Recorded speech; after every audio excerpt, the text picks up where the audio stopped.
Tęsame draugę su Marijampolės savivaldybės visuomenės sveikatos biuru rengiamą rubrikų ciklą Ar žinojai kad? Šį kartą norime Jums papasakoti apie imuninę sistemą, veiksnius, kurie ją alina ir kaip ją galima stiprinti. Mūsų imuninė sistema kiekvieną dieną darbuojasi tam, kad apsaugotų mus nuo galinčių susargdinti tūkstančių mikrobų ar pakitusių organizmo ląstelių. Šį darbą jie atlieka taip veiksmingai, kad mes net nepastebime, kad tai vyksta. Ar žinojai, kad pozityvus mąstymas ir sveikas gyvenimo būdas padeda išlaikyti optimalią mūsų imuninės sistemos veiklą? Tyrimais įrodyta, kad kuo laimingesni ir pozityvūs esame, tuo geriau savo darbą atlieka mūsų imuninė sistema. Miego trūkumas turi poveikį imunitetui.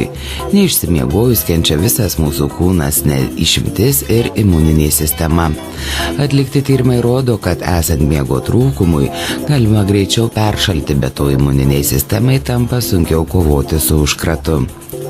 Žmogaus žarnynas yra didžiausias organizmo imuninis organas, todėl sveikas žarnynas turi įtakos tiek virškinimui, tiek imuniniai sveikatai.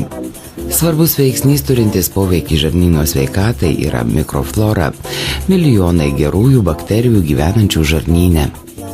Jeigu sutrikdoma mikrofloros pusiausvyra dėl infekcinių ir neinfekcinių ligų, antibiotikų, nervinės įtampos ir kitų neigiamų veiksnių, tai gali pakenkti imuniniai bei virškinimo sistemai. Alergijos yra iškreipta imuninės sistemos reakcija į medžiagas ar veiksnius, kurie įprastai laikomi nepavojingai žmogaus sveikatai. Pažeistas imunitetas agresyviai reaguoja į nekaltas medžiagas, sukeldamas įvairias uždegiminės reakcijas ir kartu pažeisdamas aplinkinius audinius. Imuninės sistemos pažeidimų gali atsirasti dėl ilgo badavimo, baltymų trūkumo, nepilnavertės mitybos, traumų, nudegimų, žalingų įpročių, taip pat aplinkos užterštumo. Ilgai besitęsiantis stresas neigiamai veikia mūsų imuninę sistemą ir mes tampame imlesni ligoms. Trumpalaikis nervų sistemos slopinimas nėra baisus, organizmas greitai atsistato, tačiau ilgas stresas slopina imunitetą. Kai kurie mokslininkai teigia, kad stresas yra atsakingas apytiksliai už 90% visų ligų ir sudirgimų, įskaitant onkologines ir širdies ligas. Jeigu jūs dažnai kamuoja peršalimo ligos dažniau nei 4-6 kartus per metus, padidėjęs nuovargis, silpnumas, vangumas, alerginės ligos, herpesas, tai ženklas, kad jūsų imuninė sistema nusilpusi. Pagalvokite, ar pakankamai dėmesio skiriate savo mitybai, poilsiui, ar jūsų neišsekino per didelis fizinio ar protinio darbo krūvis, ar neužvaldė neigiamos mintys ir emocijos. Tiek šį kartą.